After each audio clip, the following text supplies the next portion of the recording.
Commentaire de saint Thomas d'Aquin sur l'Épître aux Éphésiens, chapitre 6, versets 10 à 12. Sommaire. L'apôtre apprend aux Éphésiens à se confier au secours de Dieu afin de pouvoir accomplir les préceptes qu'il vient d'exposer, qu'ils doivent aussi se revêtir des armes de Dieu. Versets 10 à 12. Enfin, mes frères, fortifiez-vous dans le Seigneur et dans sa vertu toute puissante. Revêtez-vous de toutes les armes de Dieu pour pouvoir vous défendre des embûches du diable. Car nous avons à combattre non contre la chair et le sang, mais contre les principautés et les puissances, contre les princes du monde, c'est-à-dire de ce siècle ténébreux, contre les esprits de malice répandus dans l'air. Saint Paul, dans ce qui précède, a donné plusieurs préceptes, soit généraux, soit spéciaux, pour détruire la vieille corruption du péché et produire le renouvellement de la grâce.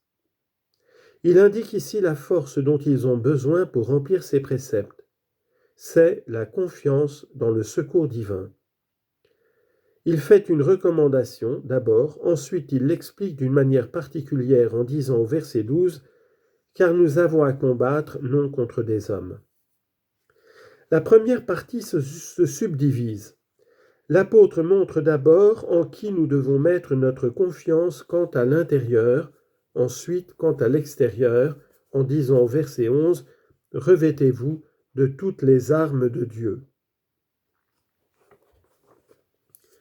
Nous devons mettre notre confiance quant à l'intérieur dans le secours de Dieu. C'est pourquoi l'apôtre dit au verset 10 « Enfin, mes frères, fortifiez-vous dans le Seigneur ». Confère Jérémie chapitre 17 verset 7 « Heureux l'homme qui met sa confiance dans le Seigneur et dont le Seigneur est l'espérance ». Or, on met sa confiance en quelqu'un pour deux motifs. Le premier parce qu'il lui appartient de nous défendre. Le second parce qu'il a le pouvoir et la volonté de le faire. Mais ces deux motifs se trouvent en Dieu par rapport à la créature. D'abord, il prend soin de nous ainsi qu'il est dit. Première lettre de Pierre, chapitre 5, verset 7, « Jetant dans son sein toutes vos inquiétudes, parce qu'il a soin de vous. » Ensuite, il est puissant et disposé à nous porter secours. C'est ce qui fait dire à saint Paul au verset 10, « Enfin, mes frères, fortifiez-vous dans le Seigneur. » En d'autres termes, après que je vous ai instruit comme je viens de le faire des préceptes que vous avez à accomplir, il ne vous reste qu'à vous fortifier, non pas en vous-même, mais dans le Seigneur qui prend soin de vous. Confère Psaume 62, verset 28. Pour moi, c'est mon avantage de demeurer attaché à Dieu et de mettre mon espérance dans celui qui est le Seigneur. Confère Isaïe chapitre 35, verset 4. Dites à ceux qui ont le cœur abattu, prenez courage, ne craignez pas. Et encore Jérémie chapitre 20, verset 11. Le Seigneur est avec moi, il est avec moi comme un guerrier invincible. C'est pourquoi ceux qui me persécutent tomberont. Fortifiez-vous dans le Seigneur et dans sa vertu toute puissante. Confère Luc chapitre 1 verset 49, celui qui est le Tout-Puissant. Bien qu'en Dieu la vertu et la puissance soient une seule et même chose, comme la vertu est le digne supérieur de la puissance, et en quelque sorte sa perfection, l'apôtre dit au verset 10, dans la puissance pleine de vertu. Confère Philippiens 4, 13, je puis tout en celui qui me fortifie. Confère Job 17, 3, mettez-moi auprès de vous, et après cela, que la main de qui que ce soit s'arme contre moi. Toutefois, comme l'on pourrait dire, si Dieu a le pouvoir et la volonté de nous secourir, nous sommes en sûreté, l'apôtre répond et dit qu'il n'en est point ainsi, mais que chacun doit de plus faire tout ce qui dépend de lui.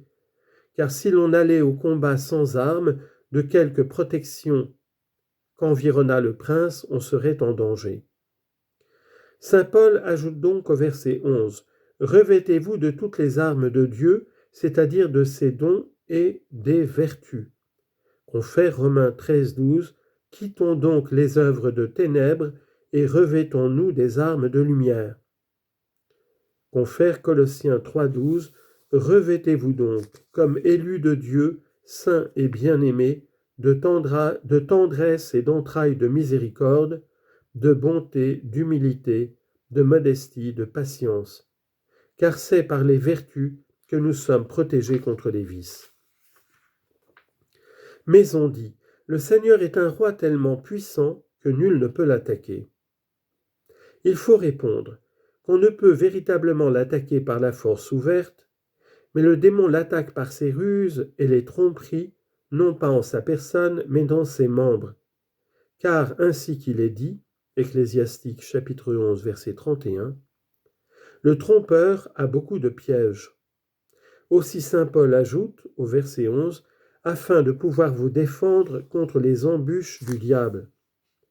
Confère première lettre de Pierre, chapitre 5, verset 8, soyez sobres et veillez, car le démon, votre ennemi, tourne autour de vous, comme un lion rugissant, cherchant qui il pourra dévorer. Confère Psaume 9, verset 9, il dresse des embûches dans le secret, ainsi qu'un lion dans sa caverne. Quand saint Paul dit au verset 12, car nous avons à combattre non pas contre la chair et le sang, il applique spécialement sa recommandation, et d'abord à ce qui a rapport aux embûches de l'ennemi, en second lieu aux armes dont il faut se revêtir, en disant au verset 13, c'est pourquoi prenez toutes les armes de Dieu. Enfin, à la confiance qu'il faut mettre en Jésus-Christ, en disant au verset 18, par toutes sortes de supplications et de prières. L'apôtre décrit donc les embûches dressées contre nous, parce que quand un ennemi menace, s'il est dépourvu de force, d'intelligence ou d'autres ressources de ce genre, il est peu à craindre et peu redoutable. Mais s'il est puissant, méchant et rusé, il faut s'en garder. Or le démon possède ces trois avantages. Premièrement, il n'est point faible. C'est ce qui fait dire à saint Paul au verset 12, « Car nous avons à combattre non contre la chair et le sang. » Par ces termes, on entend les vices de la chair. Confère 1 Corinthiens 15, 50, « La chair et le sang ne peuvent posséder le royaume de Dieu. » Et les hommes charnels, confère Galates 1, 16, « Aussitôt sans prendre conseil de la chair et du sang, c'est-à-dire des hommes charnels, saint Paul dit donc au verset 12, « Nous n'avons pas à combattre. »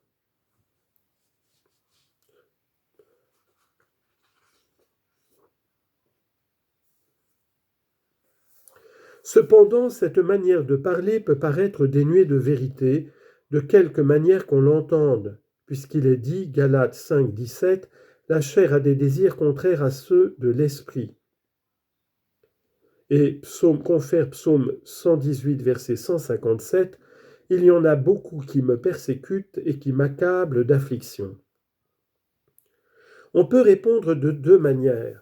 D'abord en disant, nous n'avons pas à combattre contre la chair et le sang, suppléé seulement, mais encore contre le démon. Ou encore en attribuant à l'agent principal l'action de l'instrument.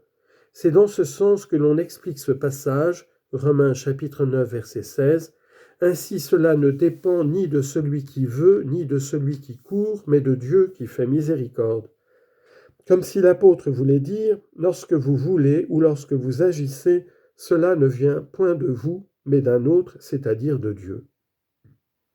Ainsi l'on peut dire, nous n'avons pas à combattre contre la chair et le sang, c'est-à-dire que la tentation ne vient pas principalement de la chair et du sang, mais d'un agent supérieur qui les meut, à savoir le démon.